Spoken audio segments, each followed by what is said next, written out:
Order number 4, in the name of the Honourable Minister of Innovation, Science and Smart Technology, to move the second reading of the Barbados Identity Management Bill 2021. Senator McCartney.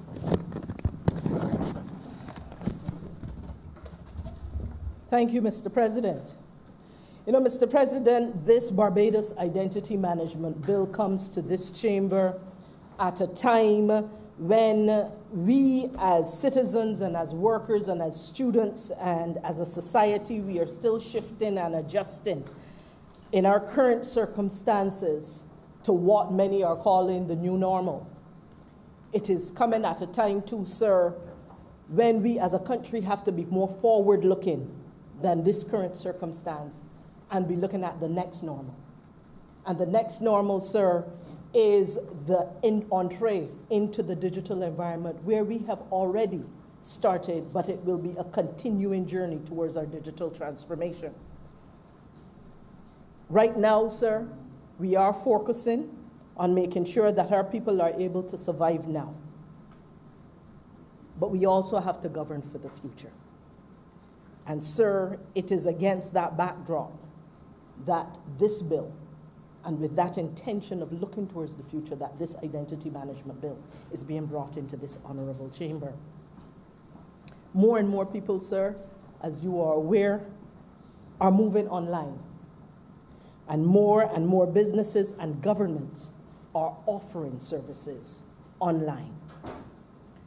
Sir, if we want to understand what is happening globally, because Barbados does not exist in a world on its own, we will see that when it comes to persons, internet users who are actually using the internet to access goods and services, be it from government or private sector or others, we recognize that just 5 years ago, that was just over 58%.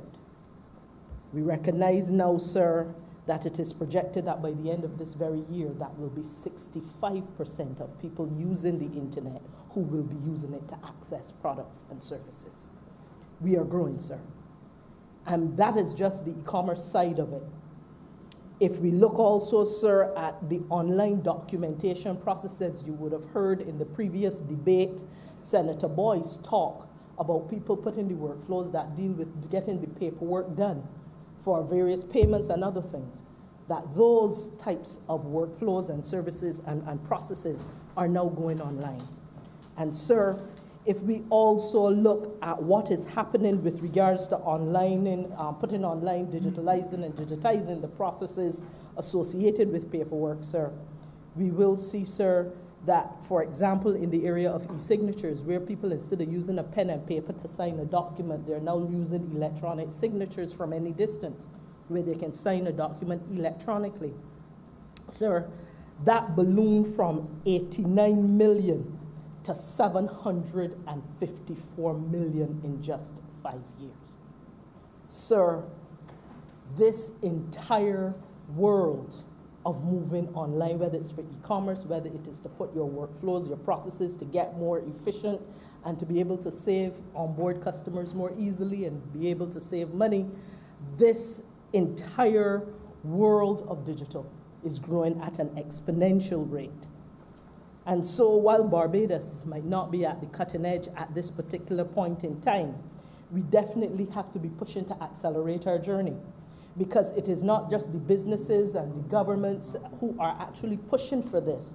We are recognizing that the appetite of consumers and of the general public is such that they're demanding that we find new ways of doing business with them, with giving them information, with engaging with them, with allowing them to make payments, and equally to allow them to be able to receive services from any distance. As such, sir, this bill is seeking to help us to stand on firmer footing as a country from a legislative perspective as we face the digital world, which I consider to be the next normal. This bill, sir, if passed, it will be able to provide opportunities for Barbadians to participate more fully in this digital world that I have started to describe, which is facilitated by internet and emerging technologies. So, sir, why an identity management system? Let's think about identity as we experience it here in Barbados. An individual has many documents, sir, that contain identity information. You have your driver's license, you have your birth certificate, you have your passport, you have your Barbados ID, you have your NIS ID. You have all of these different documents, sir, that contain identity information. This information is in various states of accuracy, I will say. You may have Cummins on her driver's license as Cummings, but then you have Cummins on her birth certificate was really Cummins. You may very well have all kinds of inaccuracies in different places where the birthday is 7/8 one place and then 8/7 the next place, simply because of errors of various causes. The intention of this identity management system, Mr. President, is to bring consistency and trust to the information that is used to identify people, and to provide a single reference, a trusted reference of one version of the truth of who an individual is, of their identity. What this means is that we are putting in place a system that, when it is finally built out, will ensure that the situation many of us face now, where we will go from one government office to another, or to another service provider to another, and we have to provide the same paperwork over and over and over again. When this is entirely built out, and the systems that will all connect to it are made interoperable, meaning able to talk to each other in a way that makes sense and that's safe and secure, we will then not be in a position where you will provide your information only once and be able to access services from various sources in that particular way.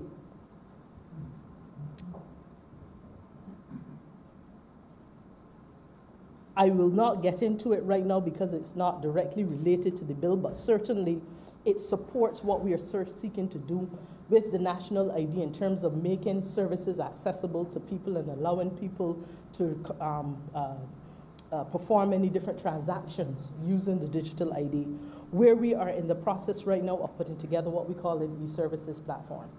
And what that is, in simple terms, it is basically a single safe platform across which you exchange information. So that if you are one government ministry over here, and this is another government ministry, we can query each other's database to pull the information that is required under the right circumstances as governed by the Data Protection Act. But no two agencies ever directly talk to each other.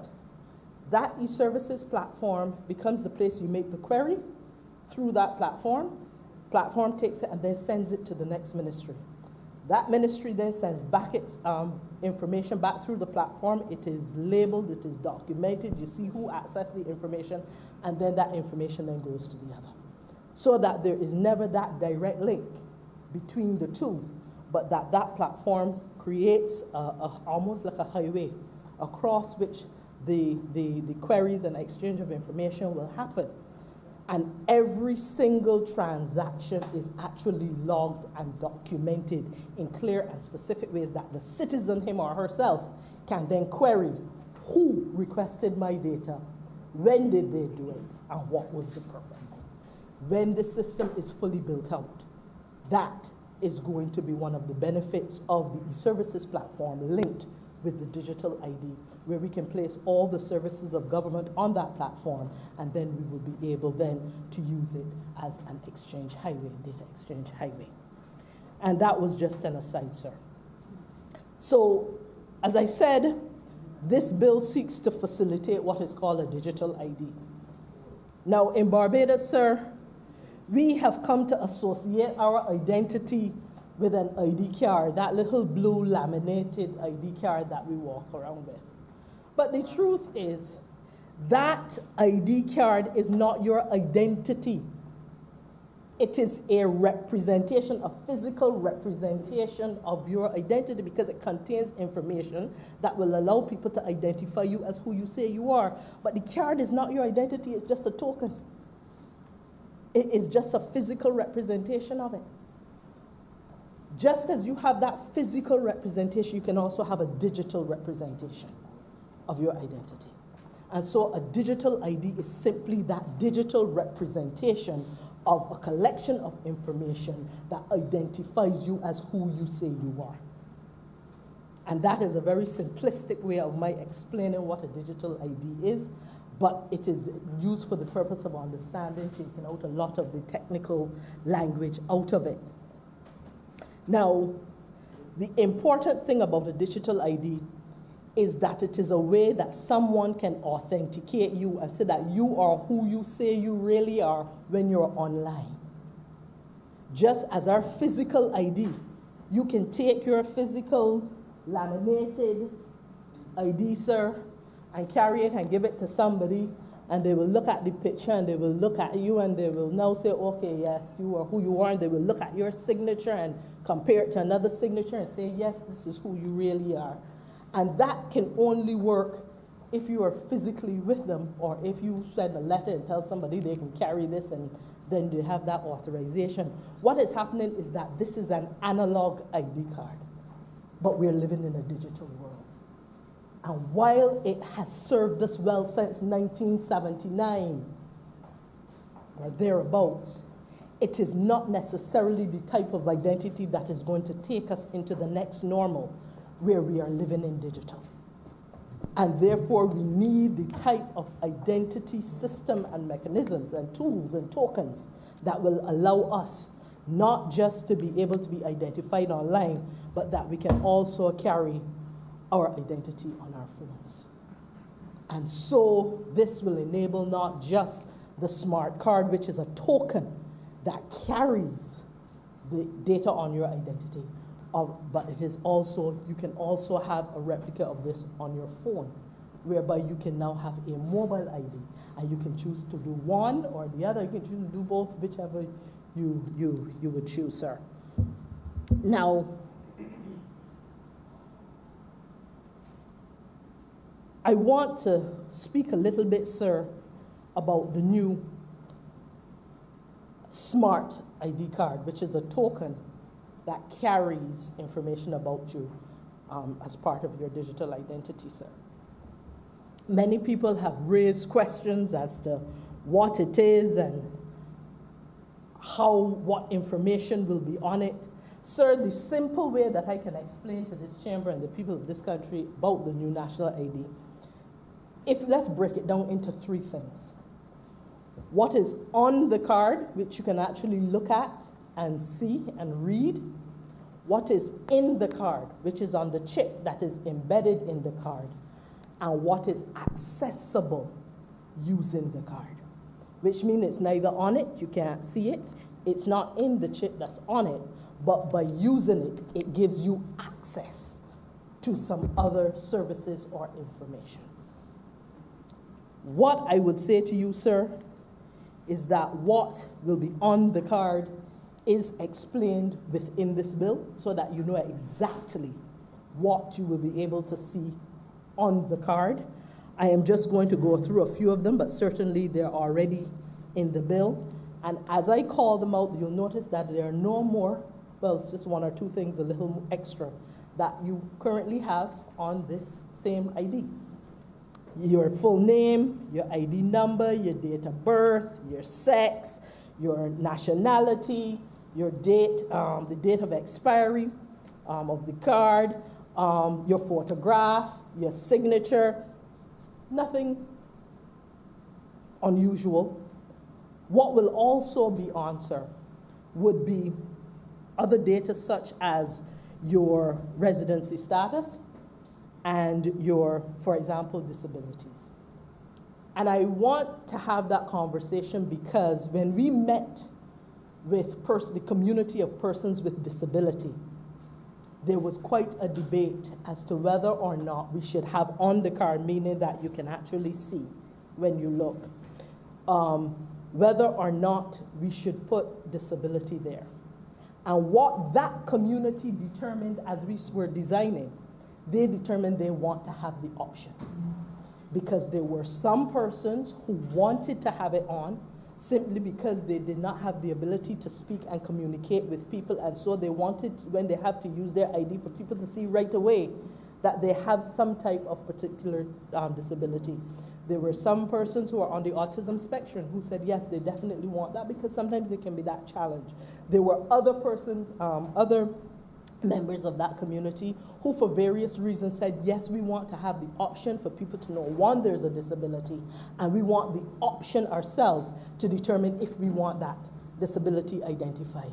And we therefore then chose to use the World Health Organization. There are certain international standards that are used in terms of codifying what those disabilities are, and that was an agreement that we made in collaboration with persons with disabilities. And so that's one of the things that would be on the card, but it is optional. Choice of the person. And you don't have to be a person with you would, of course, seek to have that. In the card, what is in the card and what's in the chip? Now, I know a number of people have been saying, why? What is in the chip? And this has worried a whole bunch of people.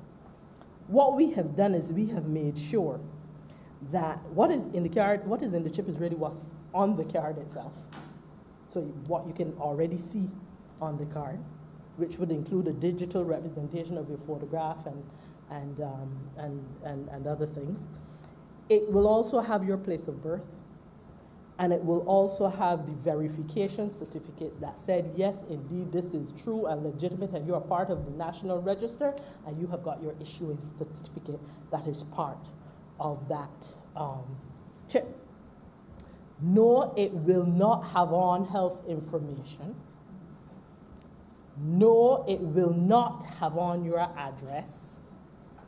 There are certain things that will not be in that chip.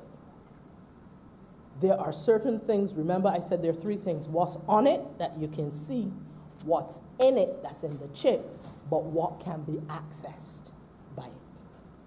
And then, of course, you can now link to any number of databases. You can link to a health database once the health services system have set up a proper database that we are satisfied is at a standard that can safely link to it. You can link to an address database that will allow people to pull that information. And one of the reasons we didn't put it on, but we made it accessible through the card, is because people will from time to time change their addresses really fast.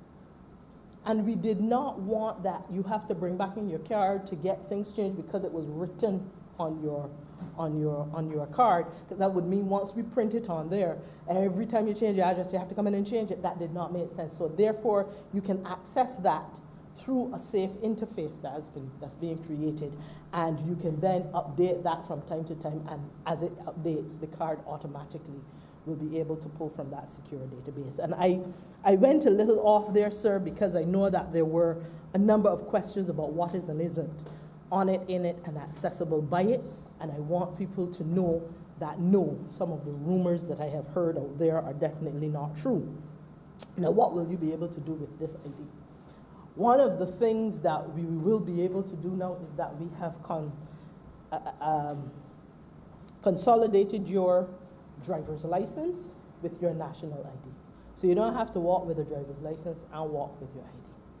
Now, for some people who may go overseas and need to drive, they may very well then have to get another driver's license. But as we looked at the percentage Barbadians who were doing that, etc., we recognize that, you know what, let us solve for the majority, and for the minority then we will find other solutions, which could mean that you can get. In addition, the technology is improving globally, where even if you go to rent a car, now that technology is there, where even if you're in a different country, if they have the right type of technology, they will be able to scan and be able to pull up your driver's license in different ways. So we had to be able to put in place a card for where we're headed, not just for where we are right now. And we thought also that you will renew your driver's license at different times, and your driver's license therefore will have different expiry. If we were to put it on it, as some people say, why isn't the back part just your full driver's license? Because it will expire. And that means whenever that driver's license expires and you renew it, we would then have to reissue with the car. So we said no.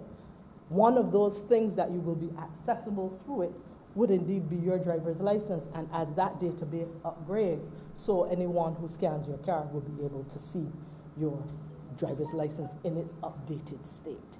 as opposed to having to change the card every single time that you made an update, etc. You will also be able to be authenticated. What does that mean? Without getting too technical, if you are online, we need to say that you are who you say you are. And there are, without my getting very technical, there are many ways in which you can authenticate a person. Many of you now are familiar with things like your PIN. You can go and stand by any ATM. You don't have to be standing up in front of somebody in the bank. And you push your card in, and by putting in your 4-digit number, you are now able to tell them, yes, first I have the card, and 2, I have the PIN that goes with it. And that oftentimes gives them a sense of comfort that, yes, this person may be who they say they are. Now, the kind of authentication that we will be using with this card is what we call two-factor authentication. What that means is that there are 2 things that has to be present in order for us to then be able to say, yes, you are who you say you are. And I'm going to just break it down into simple language. You can be authenticated by something you know, which could be a password. I know the password. A PIN. I know the PIN. A password. I know the passphrase. Something you know. It could be something you have. I have a key. I have a card. I have a registered mobile device on the system. So it's something you have. And you can also be authenticated by something that you are. So your fingerprint, your face, any of those kinds of attributes that are who you are can be used. So again, you can be authenticated by something you know, something you have, or something you are. And we take 2 of those in order for us to be able to authenticate within this system. So I started to share that because a number of people were asking, how do you authenticate? Just as how you will authenticate a person right now, if I'm standing in front of you, you look at that picture, you look at me, and you say yes. The same way the signature, you look at my signature, you look at this, and you say yes. So that is actually 2 ways in which you will be able to use it. You are using biometrics in this case, which will be facial recognition, and signature would be, of course, something that you know how to sign in a particular way. So again, there's a 2-factor authentication system in there that we will be using in this regard. Now, many people have asked questions about security and this card. Remember, the card is not your identity. It is just a token that provides a representation of information that lets you know who you really are. Now, the smart card, which you will be issued when we register the population, it has electronic security features similar to e-passports, and many of us don't even know that our passports are really and truly have e-passport type of features in it. And why? Because we have used the similar ICAO standards, ICA, that governs the travel industry and passports. We have used their similar standards to be able, in the design and the development of this. And when the rest of the region and indeed the rest of the world is ready, because we have already built in the design of certain international standards, your new smart card will be able to be used as a travel document when that time comes. Please do not say that we say it's going to be a travel document right away, because remember, for it to be used as a travel document, it means the rest of the world have certain things in place. And certain things are reciprocal, and there are certain agreements, and all those things have to be in place. But what we have done, as I said, we have built for the future, so that as the technology evolves, we don't have to tell you, bring back in that card again, so that we can now move you into where the trend and where the development is going, certainly on that side. The card is also not made of this type of laminate where you can peel off the side and stick something inside and stick back the laminate. It is being made of a particular type of material which provides multi-year use, and in fact, it is very difficult for you to be able, in fact, you can't even break into it in the way that it is, the printing process that is being used. It ensures that the information that is there is tamper-proof. There are other security features. I'm not going to go into all of them, such as holograms and shifting images and ultraviolet printing, and other types of features are built onto this that it is going to be very hard for somebody to be able. I will never say never. You'll never know. The world is an innovative world we live in. But we have certainly done everything to use the highest standards to make sure that it is safe. It is also based on our conversations with persons with disabilities. The back of the card will have a tactile piece so that persons who have visual problems will still be able to be identified, to identify which side of the card is which and how they will be able to present it, even if they have to be in person, etc. So there are a number of security features that are built into card, but let's go beyond the card. Let's look at the very system, the identity management system. We have had to partner with international partners who are leaders in identity management globally, and their standards are very stringent. And they have done the inspection of our systems, and they are insisting that every way from how we actually develop, how we test, how we produce, that the environments in which this is done, in terms of how we use this card, that it meets certain international standards. And they will not do business with us unless, indeed, as a country, we have met those standards which are there. So you can understand, sir, it is not just us looking after the security the way we want, but we have to meet certain standards in order to work with certain international partners. But it is not only how we are designing and setting up the system, it is equally, there's an audit process that is built in. This, we have to be audited. This new system has to be audited annually. It is built into the policy document and into the arrangements that we have. And there are certain penalties should we not meet certain standards as a result of that audit. And when I say penalties, not that we have to pay something, but whereby you have to fix certain things within a certain period of time in order to maintain your status to be able to issue this type of digital identity certificates. And even after that, when we talk about now, if it wasn't designed that way and the safeguards weren't there, and if during audit we are discovered not to be compliant and being in compliance with the standards that are necessary, should something happen, we have to have the capacity to be able to respond and to remediate.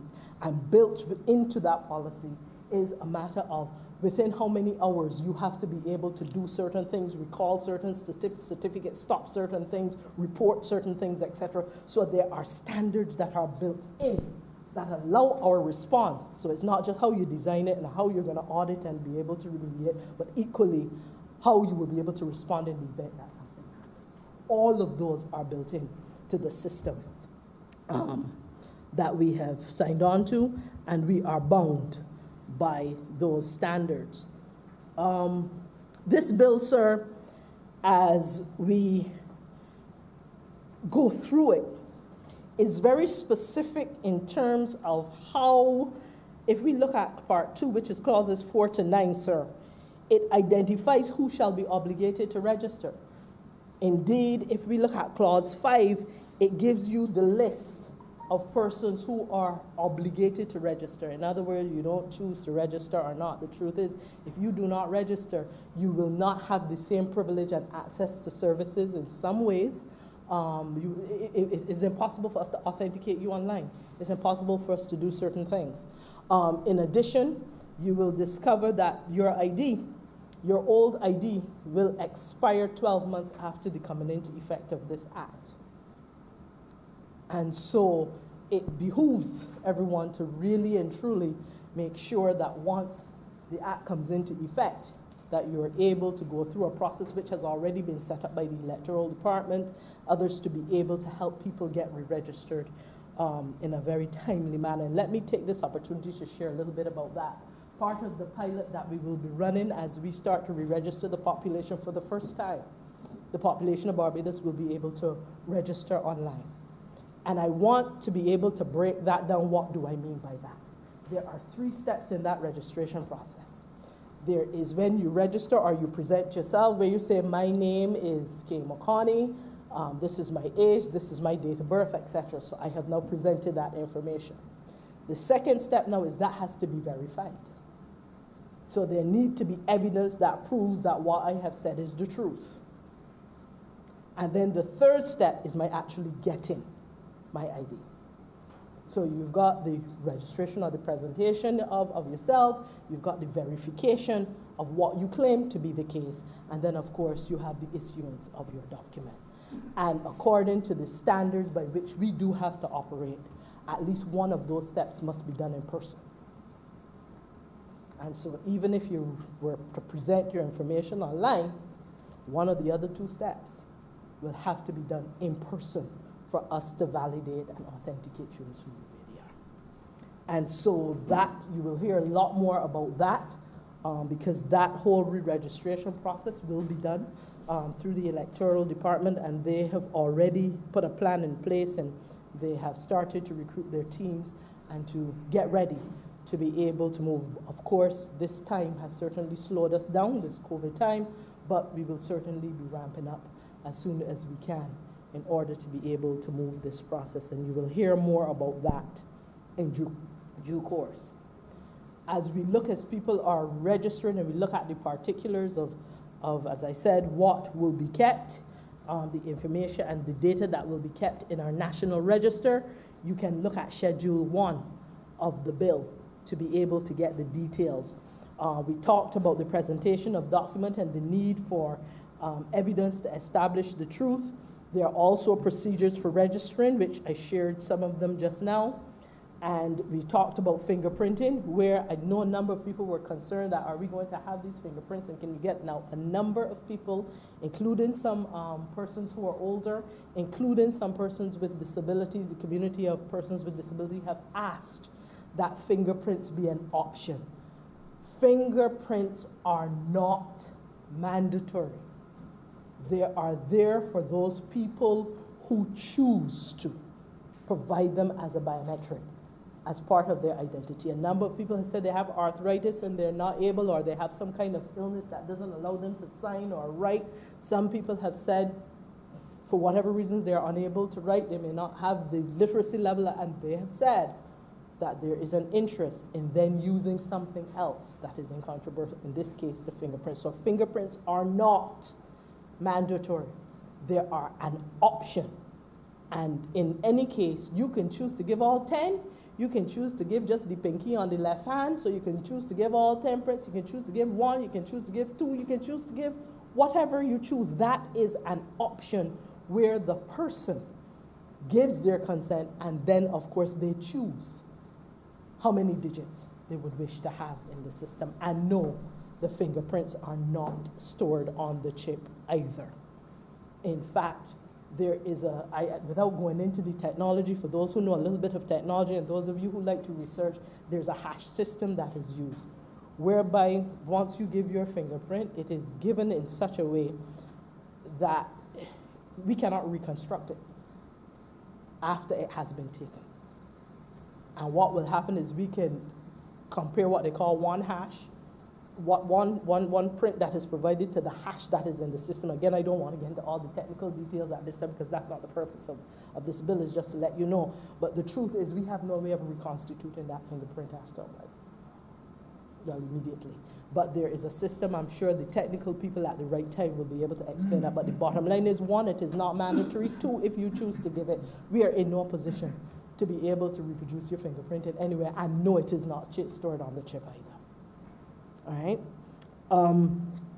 When we look at parts 3, which is clauses 10 to 15 of this bill, the smart ID will be valid for 10 years, or for however long the commission determines it to be.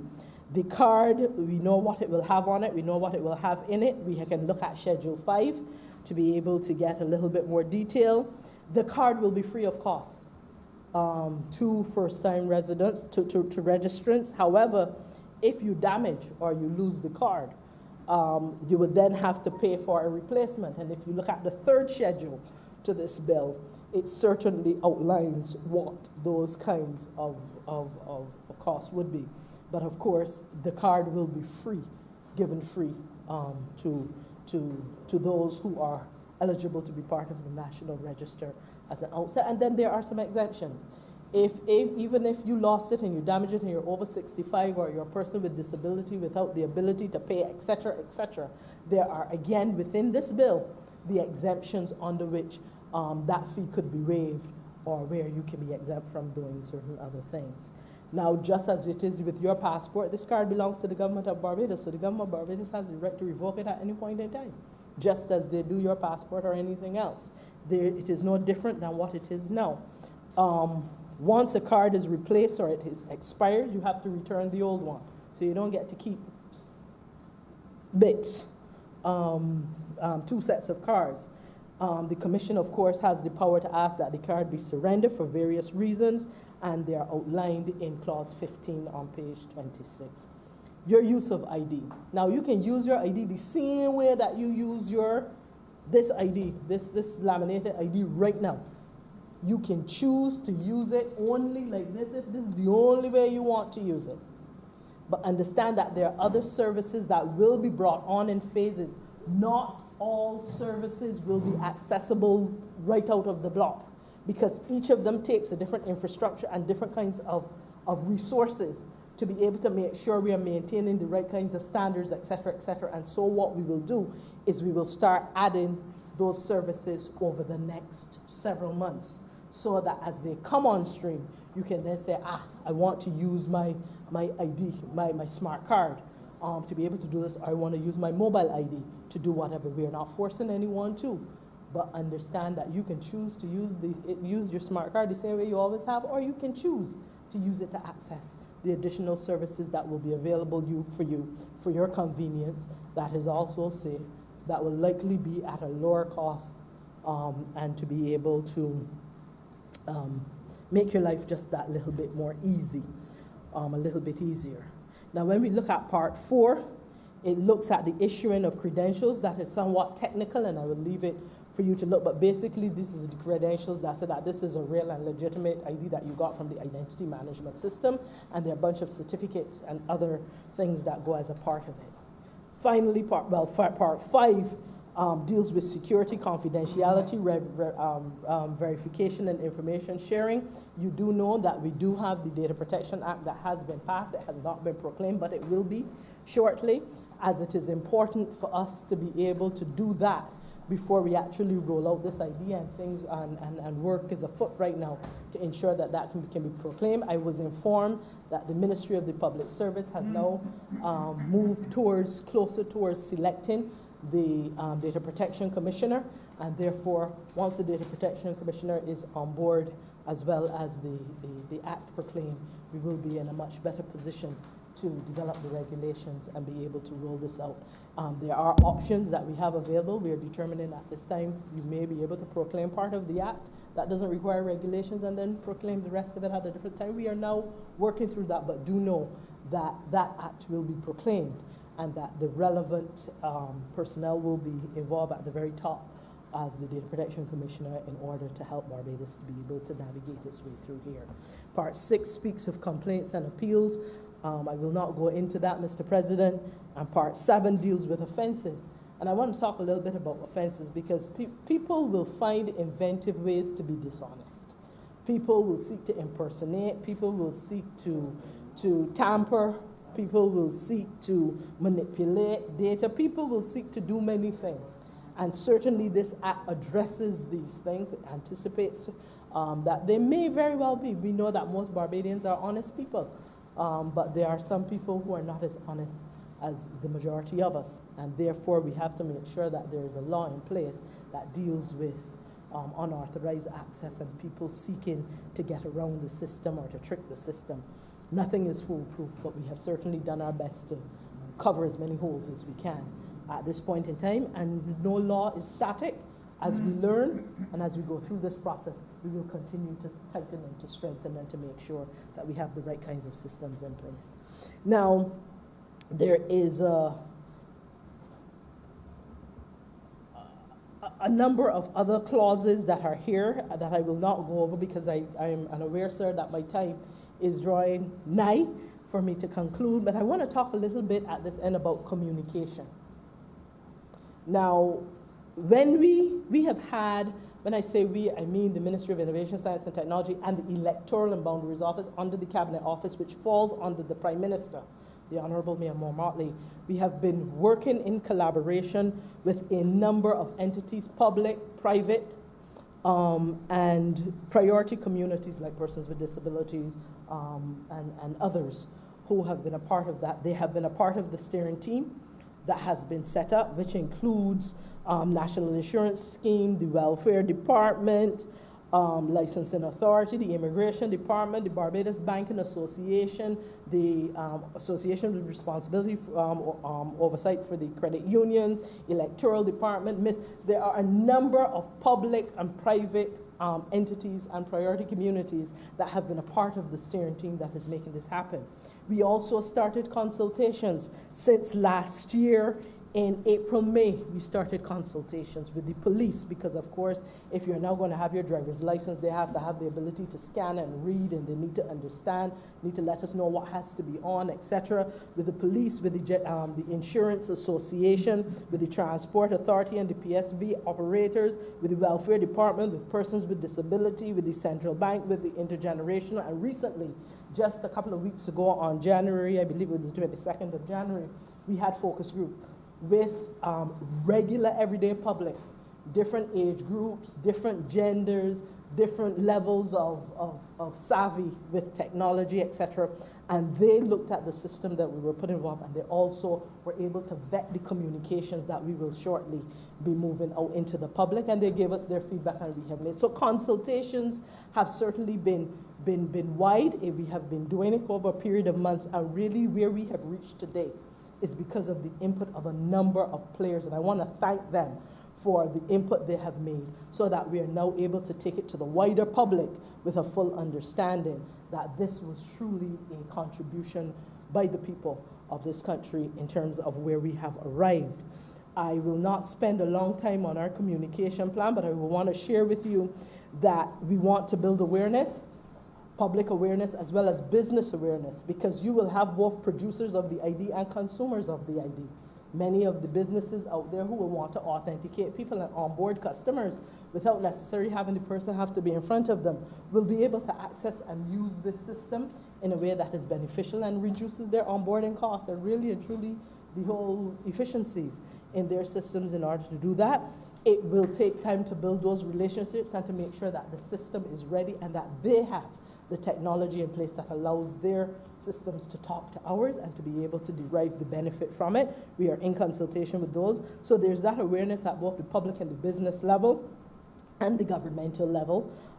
There is public education. What are the services that you can and how do you use them and how do you stay safe online? How do you become your own human firewall in this new digital age? So that is all part of the communication and education program.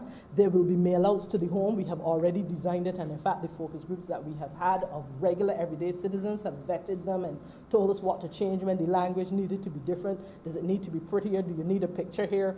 Those kinds of things, so that when we start to put that information out there, it has certainly been vetted as well by some everyday Barbadians through the focus group process.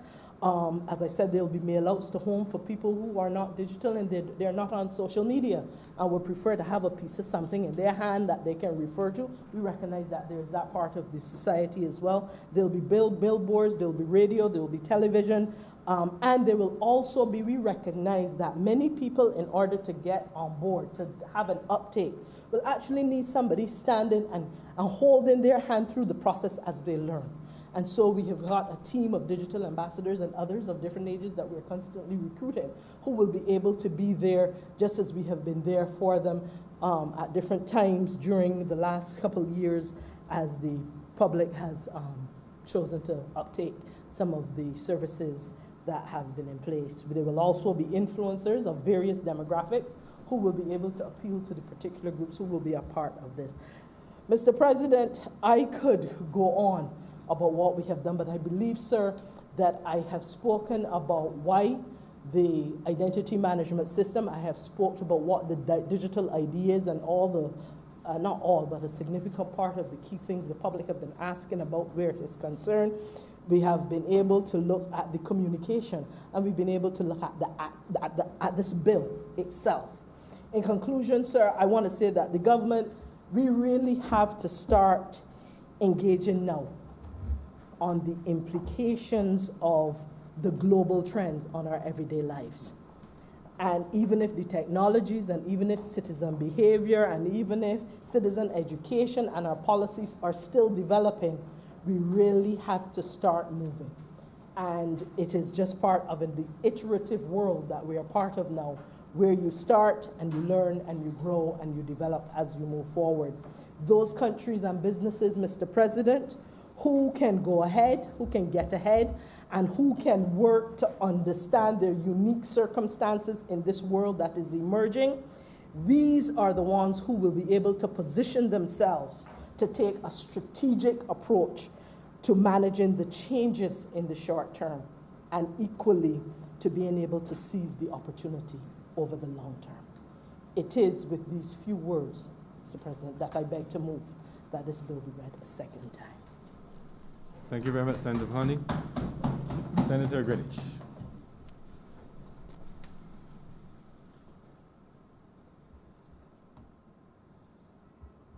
I want to make a very brief intervention. Indeed, sir. I had initially said I would try and speak for about 10 minutes. But having heard the presentation of Senator McConnell, I think I'll try and cut it down to about 3 minutes. Try hard to do that. Mr. President, this bill is called the Barbados Identity Management Bill. But I do believe that most of the persons up there listening to the debate will see this debate really as one that deals with the issuance of a new ID card in Barbados. That, sir, will be the highlight of this legislation. Sir, I believe that right now, all you need is a good printer and a good scanner. And that can give you a good reproduction of our ID card as it stands now. Just get a little bit of plastic, a little bit of laminate on one side and a little bit on the other. And in a minute, I'll try to tell you why I describe it like that. Senator McConnell, when she was speaking, sir, made the point that laminate and plastic can be easily peeled off. And that is so true. And I do not think that where the present ID card stands now, that is good enough. I do believe, sir, that we in Barbados should support every measure which government takes to make our national ID card as safe and as secure as possible. I understand, sir, that this new card is going to have more security features, including the chip that Senator McConnell spoke about. She described that chip, sir, as an electronic security feature. And sir, I welcome that. Indeed, I welcome this as a sign of the times. There has been no change, especially security change, not since 1979. That is some 42 years ago in our ID card. And so, sir, this will be an ID card with different features to the one that we've become so accustomed to.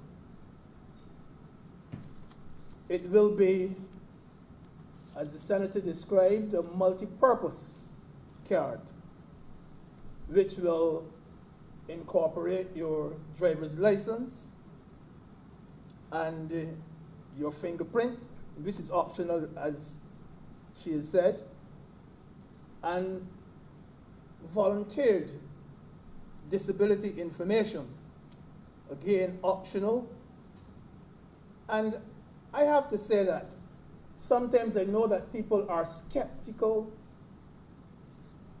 and they're a bit tentative when it comes to giving such information about their disabilities and so on.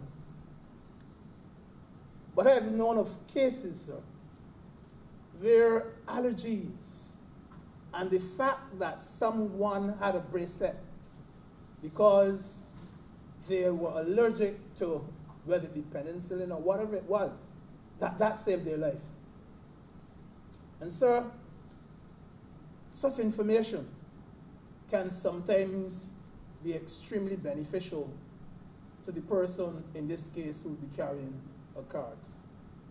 I also know of a good friend of mine who has steel in his hip. And whenever he goes through a scanner at the airport, he has to spend sometimes an extra 15, 20 minutes when people are trying to scan and to ask questions of him, while we've all passed and gone. And sometimes these little things can make the difference. And I do believe that this is an instance where people having such disabilities can almost without any fear make such information available. Sir, words such as flimsy, words such as primitive and basic, I've heard them, have been used to describe our ID card in the form that it now stands. And sometimes, being a Barbadian and hearing it described that way by others, so it can be hurtful, it can be embarrassing.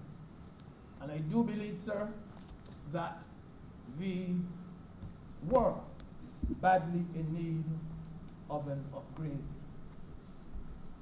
And I've always observed, sir, that today, most of the bank cards, most of the credit cards, most of the mega stores cards seem to be more sturdy, to be more durable, and indeed to be more acceptable and more secure than our ID cards. It is indeed time to make a change. An upgrade, sir, is absolutely essential. Our ID card, as I said, sir, in its present form, that ID card can be called, in other words, obsolete. Sir, we must bring our ID card into line with international ID cards.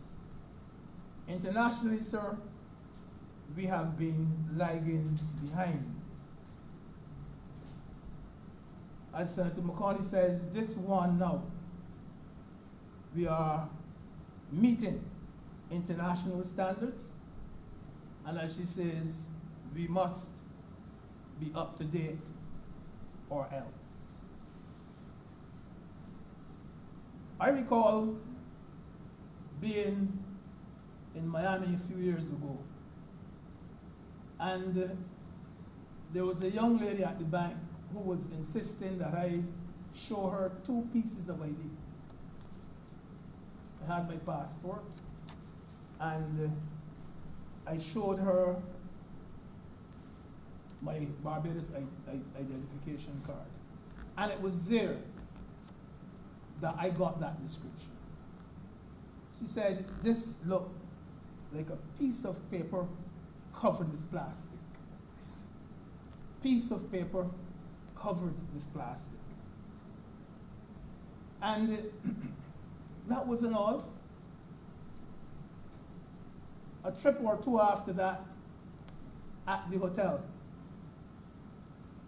they wanted again 2 pieces of ID. And I gave them my passport, good. My Barbados ID card.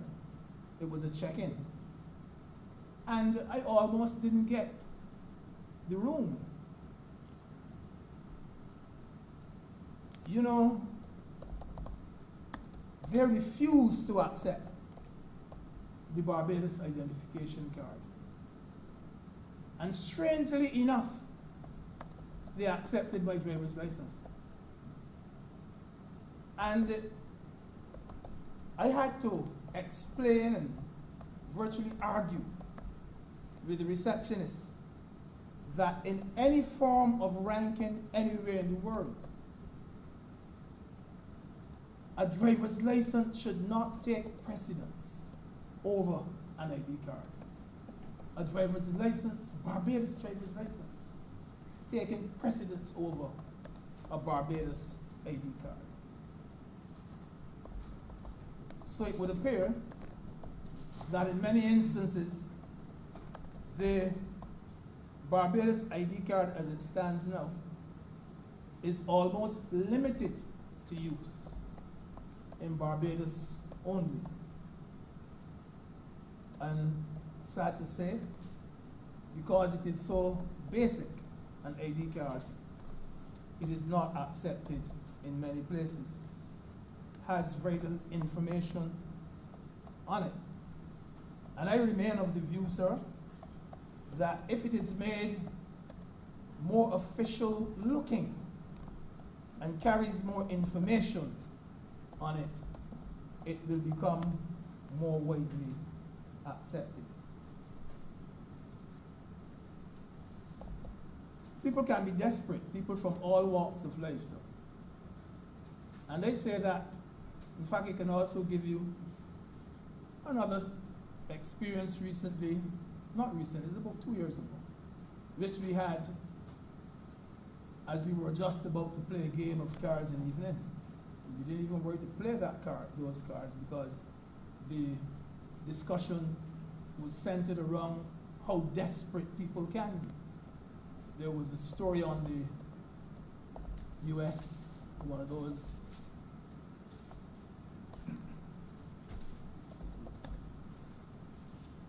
had to do with a woman, a pregnant woman, and another friend of hers, and the one lady decided she was going to take the baby from the pregnant woman.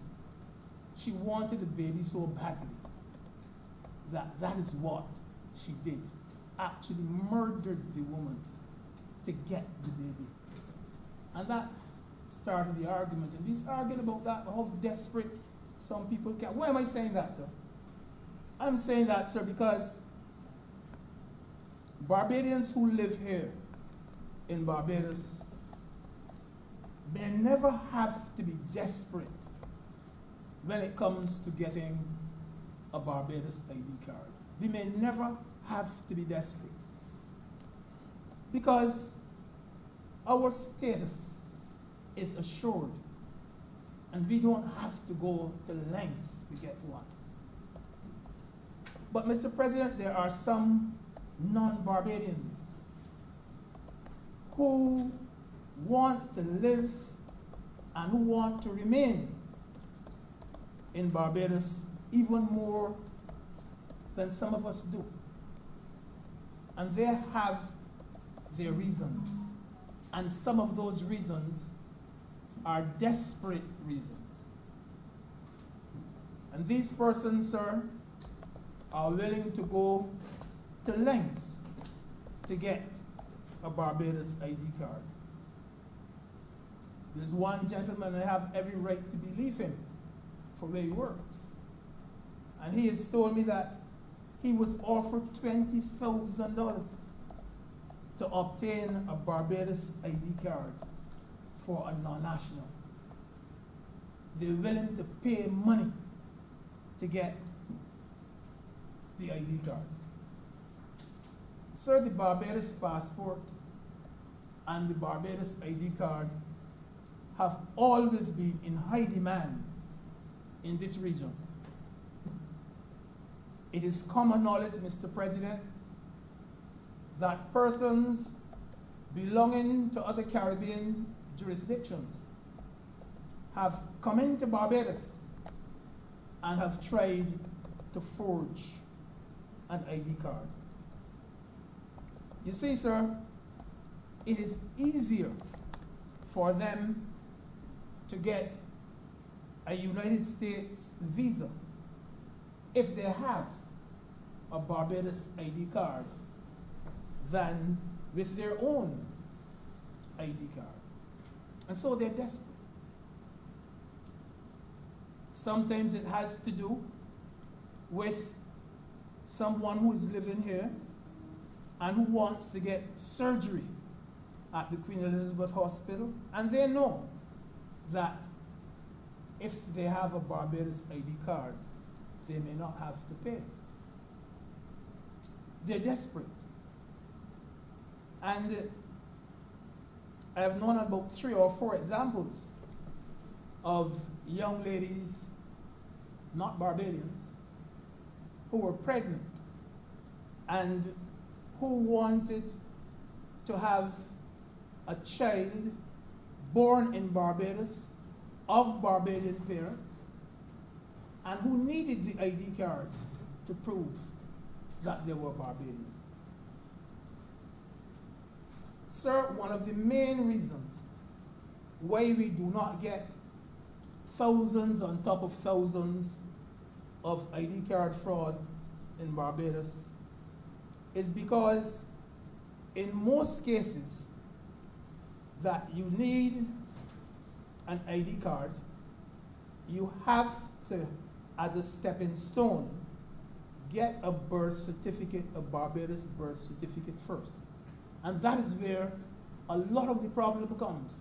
And were it not for that bottleneck, I'm telling you, sir, there would have been a lot more frauds here where our ID card is concerned. Because it's, as we said earlier, it's easy to duplicate.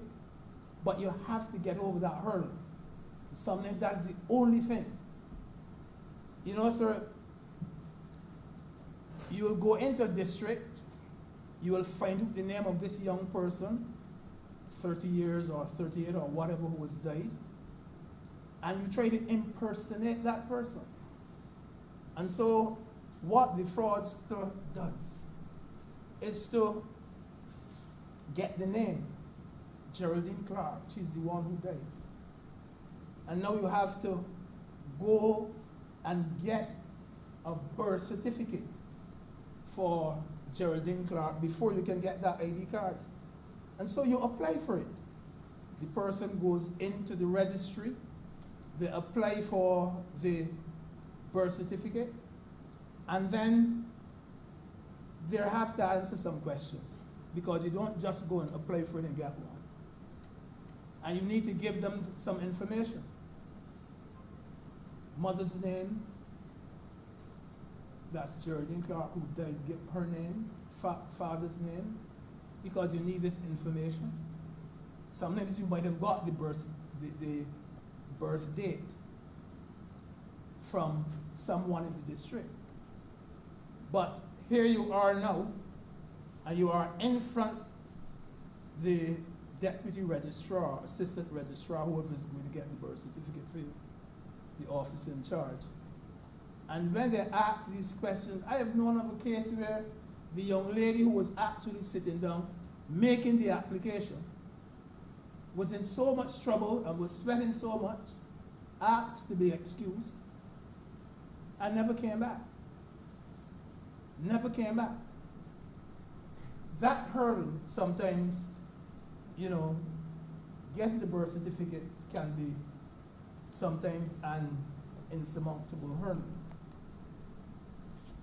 Sir, sections 24 and 25, and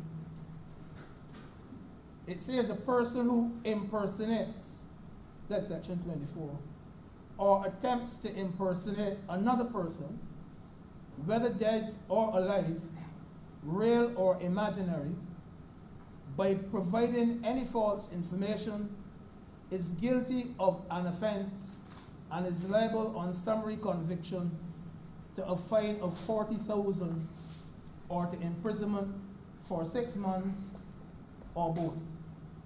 That's section 24. Section 25 goes on. A person who intentionally discloses, transmits, copies, or otherwise disseminates any identity information collected in the course of registration or authentication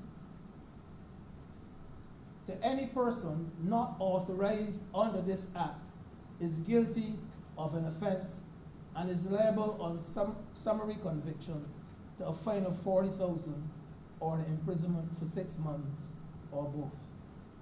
So if you are caught forging the Barbados ID card, it's 40,000.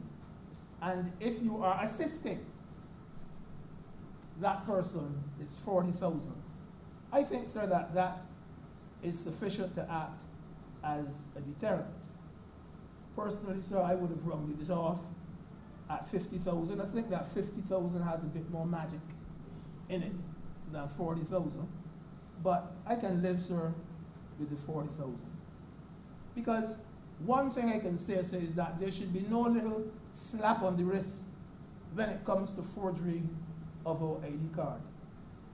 You do not take up a person's ID card just so by mistake. It's something you're set out to do. And you do not reproduce a person's ID card by mistake either. It is something you set out to do. And I also like the idea, Mr. President, of speaking in the actual bill.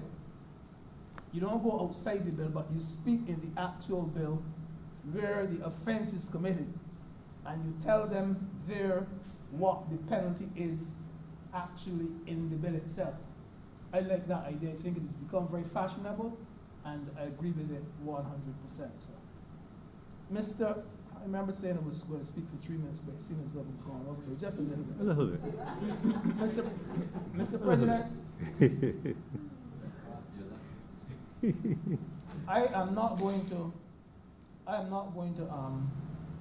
sit unless I say a few words about and put in a plug for our electoral office. Because this department, in my opinion, sir, does not get the credit that it deserves. It is not the kind of limelight department like so many others. There are others that do excellent work, and people talk about them all the time. They do good work. Nobody can be vexed when people speak of the UDC or the RDC or town planning or school meals or transport board or any of the others. They do good work, and the electoral department does good work as well. And so I have to say that the reason why we in Barbados can boast of having smooth and uneventful elections is due in large measure to that particular department. And you only have to look at the way in which the last by-election which we had here in this country, the very masterful and skillful way in which that was executed. And you'll see that that department does a considerable amount of good work. And they did it at very short notice too. But so that department is not only known to be working at election time, those people also have to purge the lists, they have to update and upgrade and replace the ID cards and so on. And when our famous Bajan Yankees come to Barbados, they go in there in droves to get their ID cards. People who live overseas still come home to get ID cards and so on. Sometimes they're there by the scores. And there are also things like non-nationals who, when they get their status, you know, their citizenship and so on, they want their ID cards, and so they go in there. So the electoral office, they do very good work, and we must, from time to time, commend them. Mr. President, sir, I know I've gone over the 3 minutes, but I want to give my full support, sir, to this Barbados Identity Management Bill. I'm obliged to you, sir. Thank you very much, Senator Greenidge. Senator Boyce.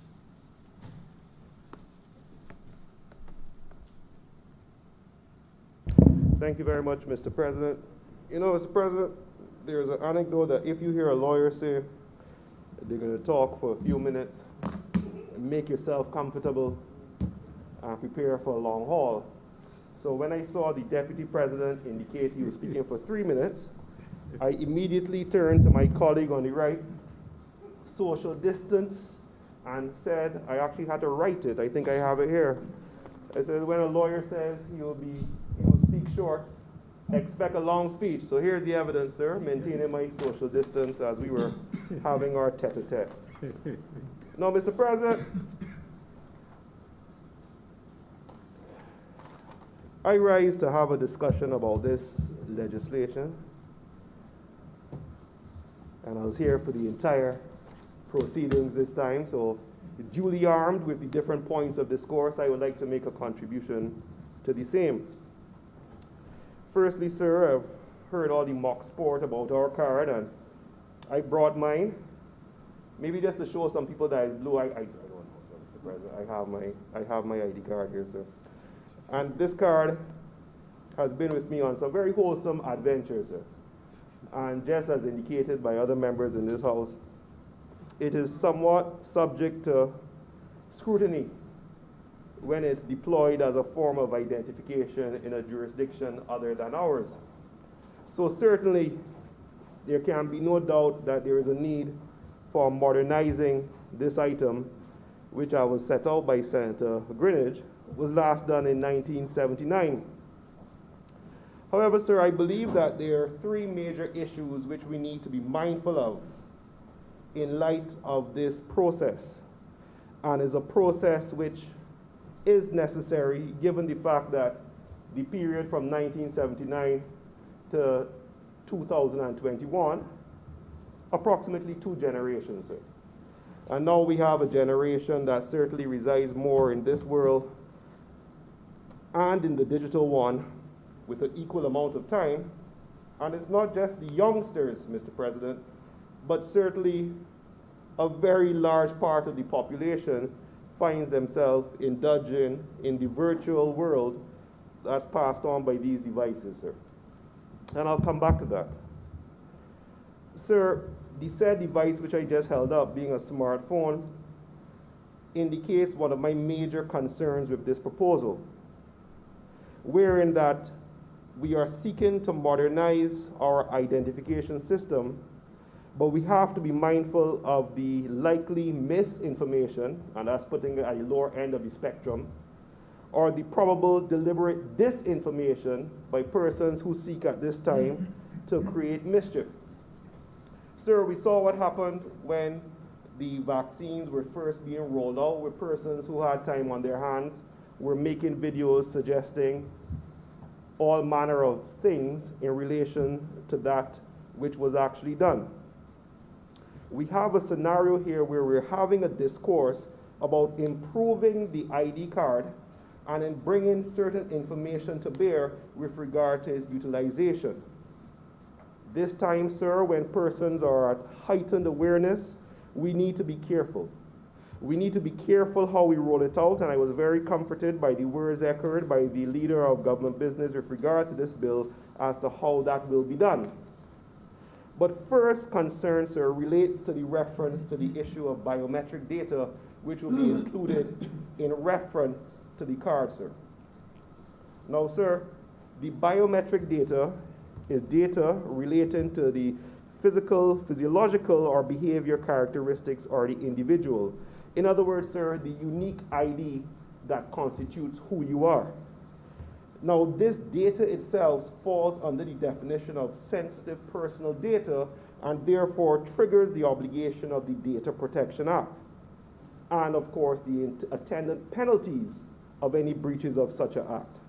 So the first thing we need to be concerned about and we need to educate the populace about is why is the biometric data being required? We need to educate persons so that those who are more conspiracy theorist minded or more vulnerable to suggestion of conspiracy are able to have their fears addressed with regard to this being piloted or suggested to be some sort of dystopian slicer. We are in fact easy targets to these type of markets and these type of suggestions in these troubling times, sir. And I think it's important that the government reiterate why the biometric data is needed in any educational campaign that goes out with regard to this item. Now, so personally, sir, for my part, those who know me will tell you I'm a big fan of security. I'm a big fan of ID cards. I'm a big fan of identification. I'm a big fan of voluntary disclosure, sir. That's me personally. The public may not share that enthusiasm, sir, and we need to be mindful of this fact when this project is rolled out, Mr. President. The second concern, sir, was raised when our colleague, Minister McConney, Senator Minister McConney, raised the issue of the integrated platform and the access to the integrated platform by utilization of the updated ID card. Sir, I will just sound a word of caution coming out of the Jamaican decision of Julian Robinson versus the Attorney General of Jamaica. Now, while at the time Jamaica was seeking a more stringent form of biodata, and let me just give you an idea of what they were seeking, Mr. President. This is an extract from the decision of the Court of Appeal in Jamaica, sir. And what the government in Jamaica was seeking at the time was biological information and biometric information in the form of photograph, facial features, fingerprint, retina, iris scan, vein pattern, footprint, toe print, and palm print. That, of course, was struck down by the courts as being somewhat excessive, Mr. President, but the main issue related to the fact that the utilization of the card was linked to access to certain government portals. And the court took the position that if you say you have to have a card to access portals, but you do not have to have a card for certain persons, example, non-nationals, that was a discriminatory requirement.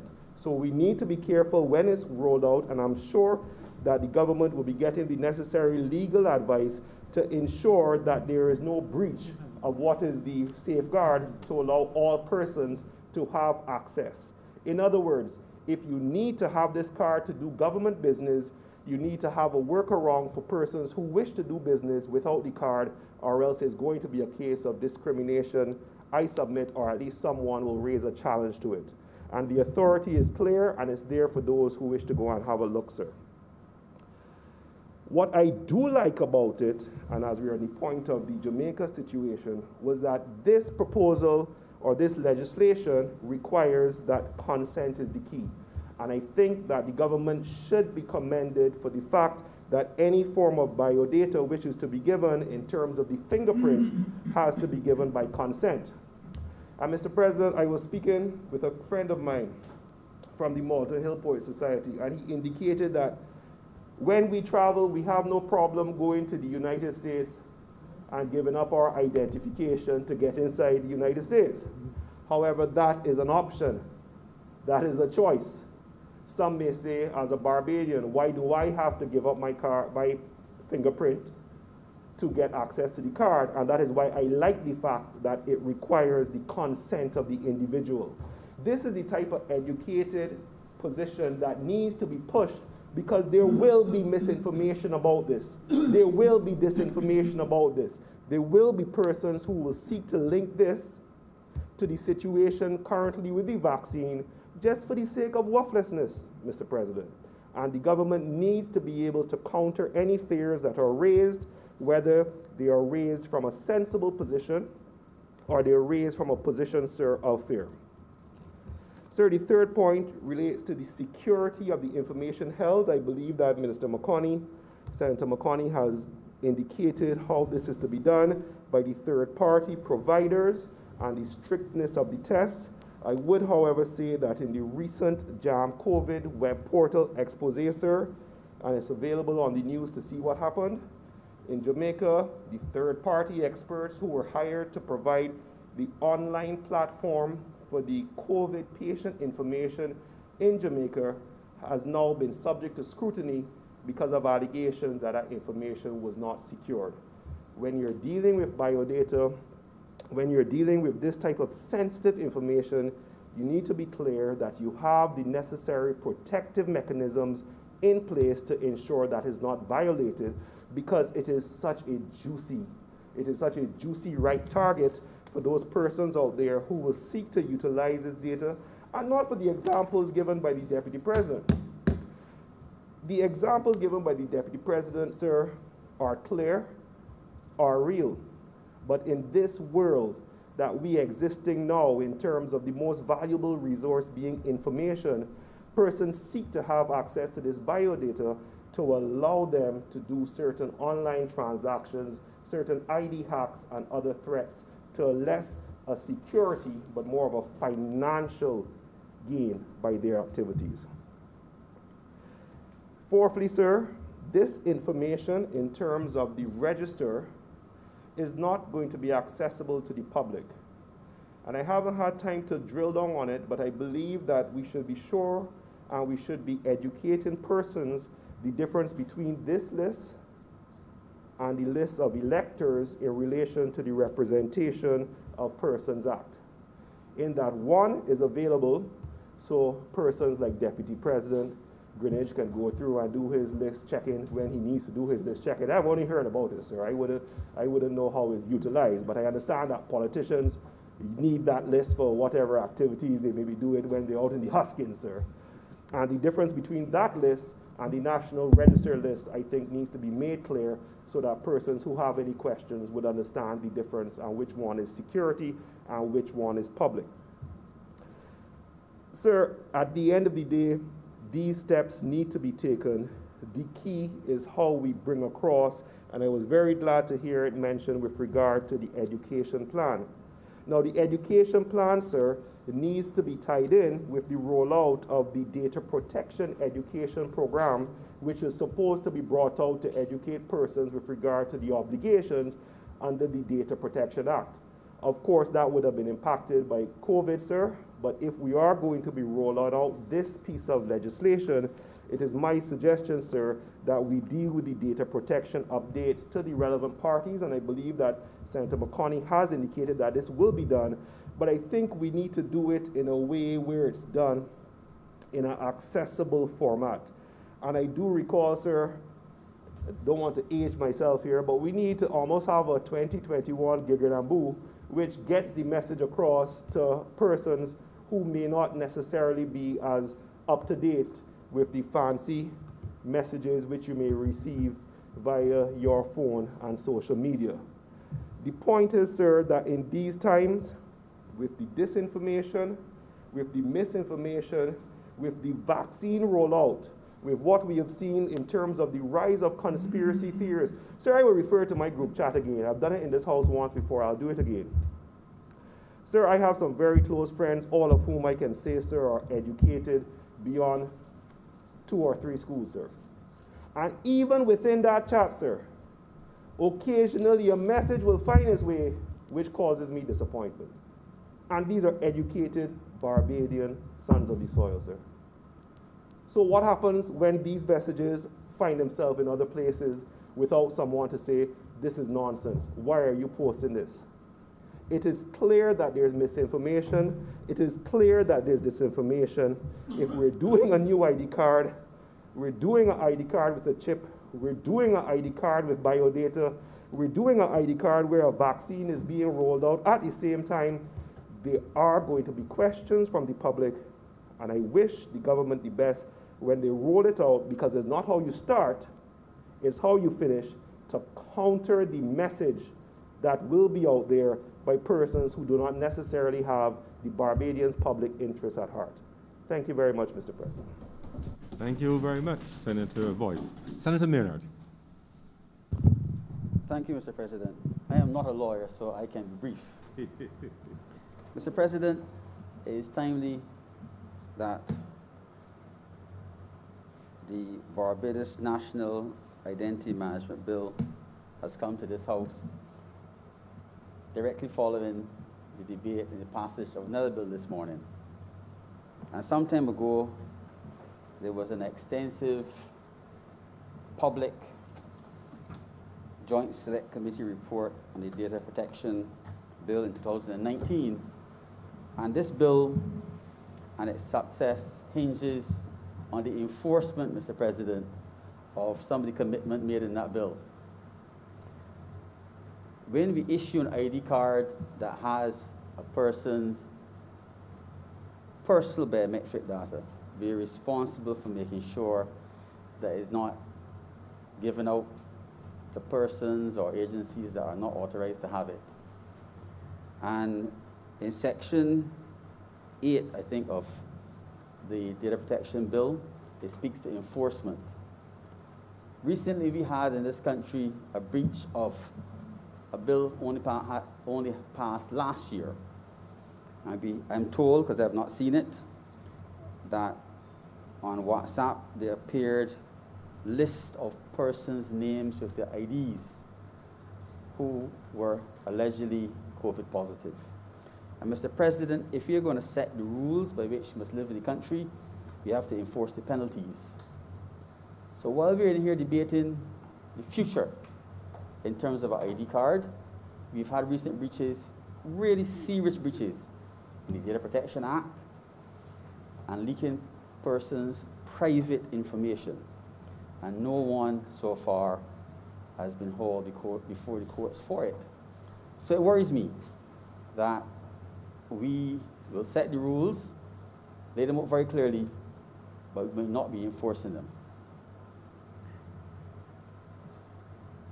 Mr. President, one section of this bill concerns me, and it concerns me because I have seen the discrimination against meted out to some of our brethren from CARICOM and other places with regard to the requirement to use an ID card to access services.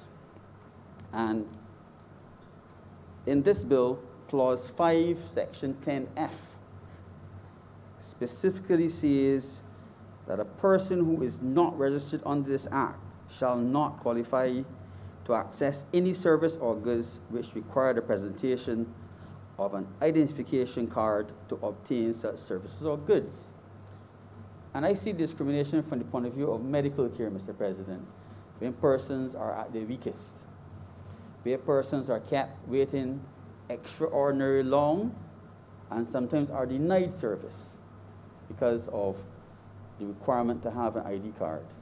And I hope that, as Senator Boyce said, when we do pass this bill, that we will provide a useful alternative for persons who do not have a card, so they will not suffer morbidity or mortality when and they will not be denied timely access to medical services, Mr. President. I thank you. Thank you very much, Senator Mr. Maynard. Senator McConney. Yeah.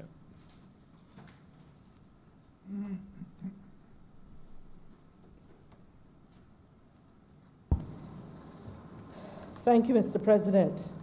And I wish to thank my colleagues for the debate that ensued just now.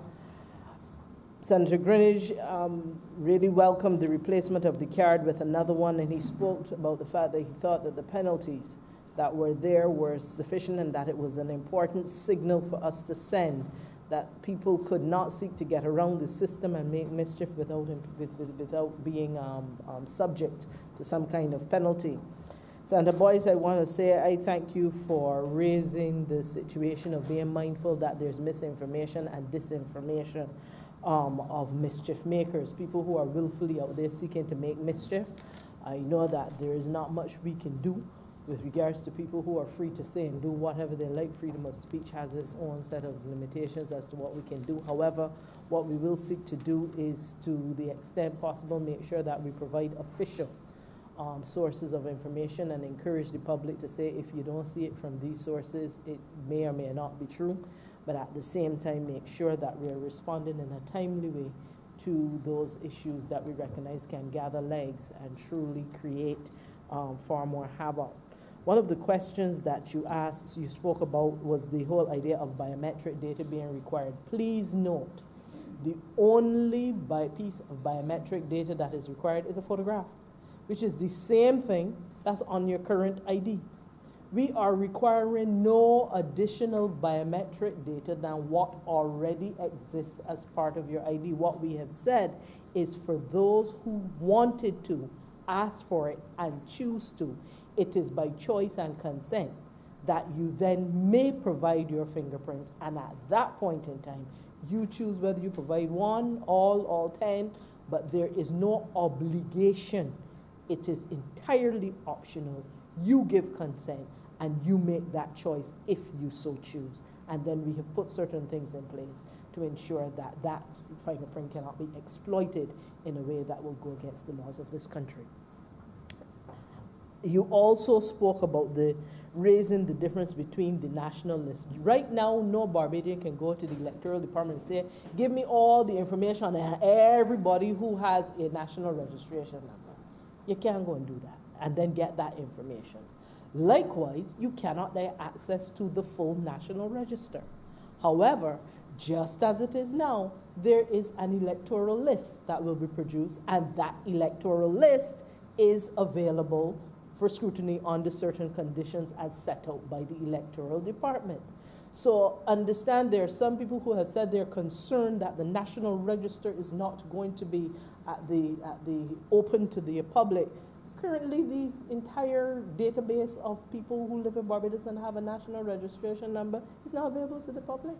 And so we are not adding any additional burden on the public or taking away any right from the public at this point in time. The situation remains the same with regards to the two different lists. Understand that the National Register will have information that's really private information. And therefore, it remains outside of the public purview, but the electoral list would be sanitized with the kind of information that is currently allowed to be out there and does not in any way come in breach of any of the laws of this country. I really thank you for the suggestion to tie the data protection education to that of the education that will be rolled out on the identity management system. We will certainly take that under advisement and ensure that the two, as you know, they're both running out. We were waiting for the Data Protection Commissioner and that entire structure to be set up before we started rolling that out, so that Barbadians will have a recourse and a place where they can ask questions, and they would have the Data Protection Commissioner in place, etc. As soon as that is in place, we will continue. Doesn't say that we cannot continue to educate about the Data Protection Act at that point. We certainly, right now, we certainly can, but we have to make sure that we are doing that in a way that is consistent with good sense. One of the things that people have mentioned is the fact that there are certain people who, what is it you can do with the card? The bottom line is we are not seeking to disenfranchise anyone at this point. The same thing you can do now with a regular ID card, you can do with the new smart card. The additional services are there to make your life easier. And you can choose to take 1, 2, 3, 4, 5 as we roll those services out. And I repeat, not all services are going to be available from jump. We will roll them out in phases when we have the right kind of infrastructure and services so that you're getting added value as time goes on. And certainly, I hear Dr. Maynard, Senator Dr. Maynard's concern about the room for discrimination if people do not have an ID. And this is certainly something that we will have to raise in the appropriate level and make sure that it doesn't. Right now, there are some ways in which people are still able to access those services. But as you say, make it easier in this way for them to be able to do that. The concern also raised by Dr. Maynard is that of making sure that we not only make the rules, but that we enforce them. And certainly in this regard, Barbados has a lot to lose if we do not enforce certain things as part of this law, not just as it relates to our law, but as relates to the relationship with our international partners who require as well as certain standards. So we're bound by law, and we're also bound by certain relationships that make sure that we have to be vigilant and that we have to make sure we deal with the audits in the way we should, and that we are being able to respond and perform at the standards to which we have signed on under the business agreements that we have out there. And so it is with gratitude for the kind of input and suggestions and the really hearty debate that I thank you all for your contribution, and I beg to move that this bill be now read, again be read a second time. Thank you very much, Senator McConaughey. The question is that this bill be now read a second time. Those honourable senators in favour, please say aye. Aye. Those against, please say no. Methinks the ayes have it. Mr. President, I beg to move that Your Honour do now leave the chair, and this chamber should resolve itself into committee for the further consideration of the bill. The question is that I should now leave the chair and the Honourable the Senate resolve itself into committee for further consideration of this bill. Those honourable senators in favour, please say aye. Aye. Those against, please say no. Methinks the ayes have it.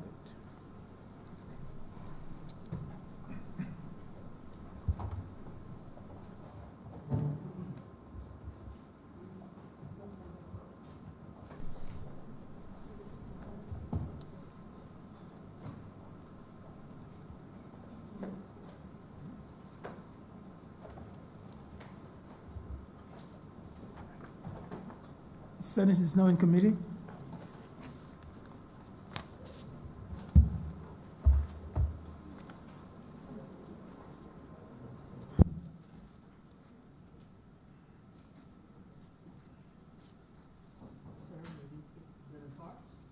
Sure.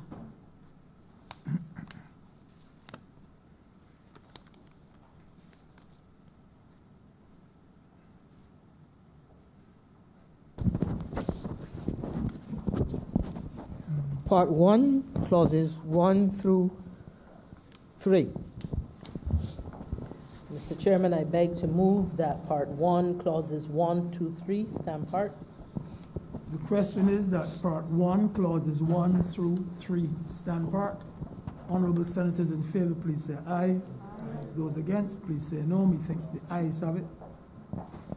Part 2, clauses 4 through 9. Mr. Chairman, I beg to move that Part 2, clauses 4 through 9 stand part. The question is that Part 2, clauses 4 to 9 stand part. Honourable senators in favour, please say aye. Aye. Those against, please say no. Methinks the ayes have it. Part 3, clauses 10 through 15. Mr. Chairman, I beg to move that Part 3, clauses 10 through 15 stand part. The question is that Part 3, clauses 10 through 15 stand part. Honourable senators in favour, please say aye. Aye. Those against, please say no. Methinks the ayes have it. Part 4, clauses 16 through 18. Mr. Chairman, I beg to move that Part 4, clauses 16 through 18 stand part. The question is that Part 4, clauses 16 through 18 stand part. Honourable senators in favour, please say aye. Aye. Those against, please say no. Methinks the ayes have it. Part 5, clauses 19 through 21. Mr. Chairman, I beg to move that Part 5, clauses 19 through 21 stand part. The question is that Part 5, clauses 19 through 21 stand part. Honourable senators in favour, please say aye. Those against, please say no. Methinks the ayes have it. Part 6, clauses 22 and 23. Mr. Chairman, I beg to move that Part 6, clauses 22 and 23 stand part. The question is that Part 6, clauses 22 and 23 stand part. Honourable senators in favour, please say aye. Those against, please say no. Methinks the ayes have it. Part 7, clauses 24 through 28. Mr. Chairman, I beg to move that Part 7, clauses 24 through 28 stand part. The question is that Part 7, clauses 24 through 28 stand part. Honourable senators in favour, please say aye. Those against, please say no. Methinks the ayes have it. Part 8, clauses 29 through 33. Through 34. Mr. Chairman, I beg to move that Part 8, clauses 29 through 34 stand part. The question is that Part 8, clauses 29 through 34 stand part. Honourable senators in favour, please say aye. Those against, please say no. Methinks the ayes have it. The first schedule. Mr. Chairman, I beg to move that the first schedule be the first schedule to the bill. The question is that the first schedule be the first schedule to the bill. Honourable senators in favour, please say aye. Those against, please say no. Methinks the ayes have it. The second schedule. Mr. Chairman, I beg to move that the second schedule be the second schedule to the bill. The question is that the second schedule be the second schedule to the bill. Honourable senators in favour, please say aye. Those against, please say no. Methinks the ayes have it. Third schedule. Mr. Chairman, I beg to move that the third schedule be the third schedule to the bill. The question is that the third schedule be the third schedule to the bill. Honourable senators in favour, please say aye. Those against, please say no. Methinks the ayes have it. Fourth schedule. Mr. Chairman, I beg to move that the fourth schedule be the fourth schedule to the bill. The question is that the fourth schedule be the fourth schedule to the bill.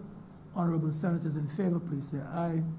Those against, please say no. Methinks the ayes have it. The fifth schedule.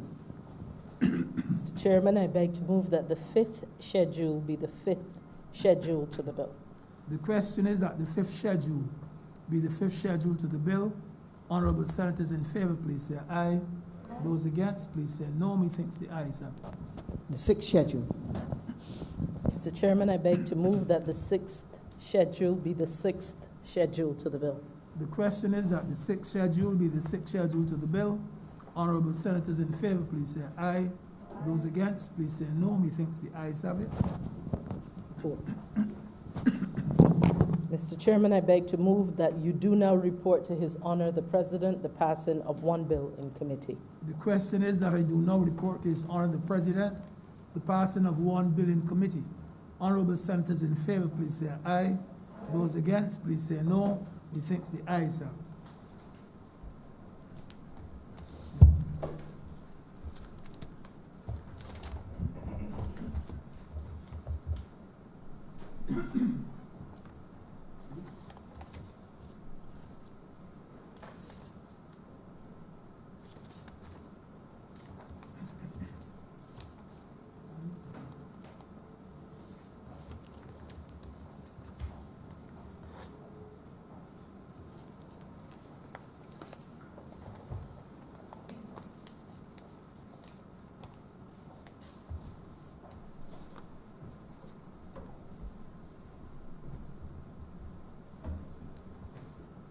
Chairman has reported to me the passing of one bill in committee.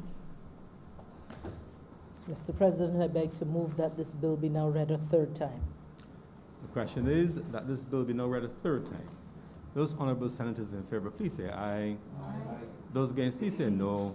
Methinks the ayes have it. Mr. President, I beg to move that this bill do now pass and be cited as the Barbados Identity Management Act 2021. The question is that this bill do now pass and be so cited. Those honourable members in favour, please say aye. Aye. Those against, please say no. We think the ayes have it. The bill is now so passed and be cited. So passed and so cited.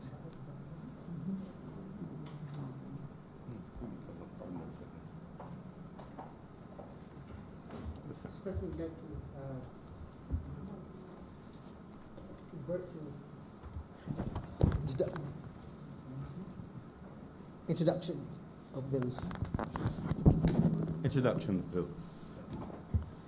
Mr. President, I wish to give notice of a resolution to allow the Standing Orders Committee to consider amendments to the standing orders to facilitate the virtual sitting of the Senate.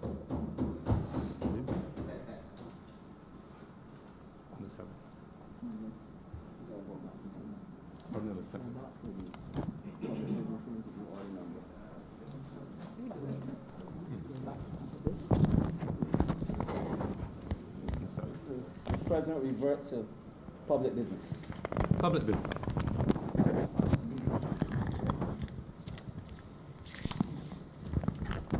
Order number 7. Order number 7, in the name of the Honourable Acting Leader of the Senate, to move the passing of a resolution to allow the Standing Orders Committee to consider amendments to the Standing Orders to facilitate the virtual sitting of the Senate.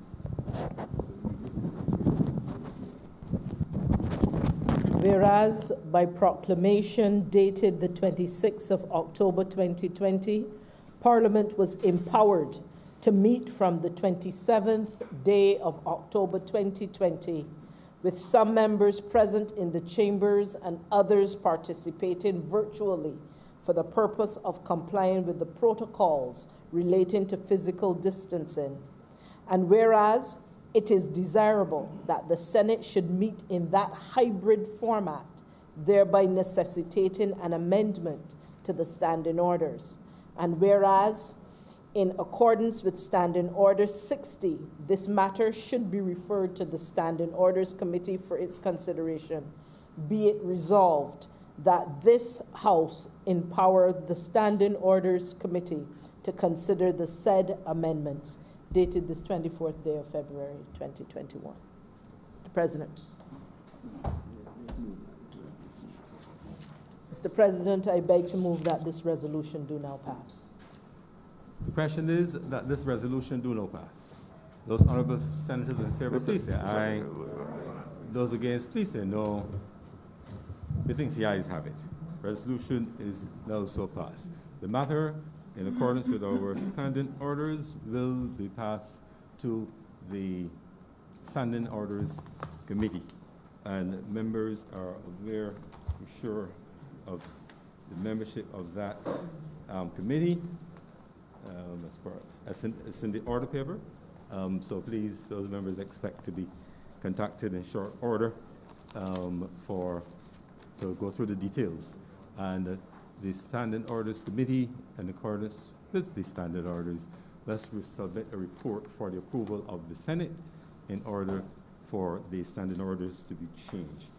So the current membership of that committee, the President is Chair, Senator Dr. Holder, Senator Damien Sands, Senator Boyce, and Senator Franklin.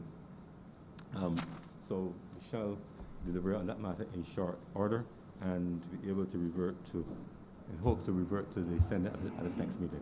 Senator Boyce? Mr. President, I just want to commend the government on reacting so swiftly to the suggestion made earlier today, sir.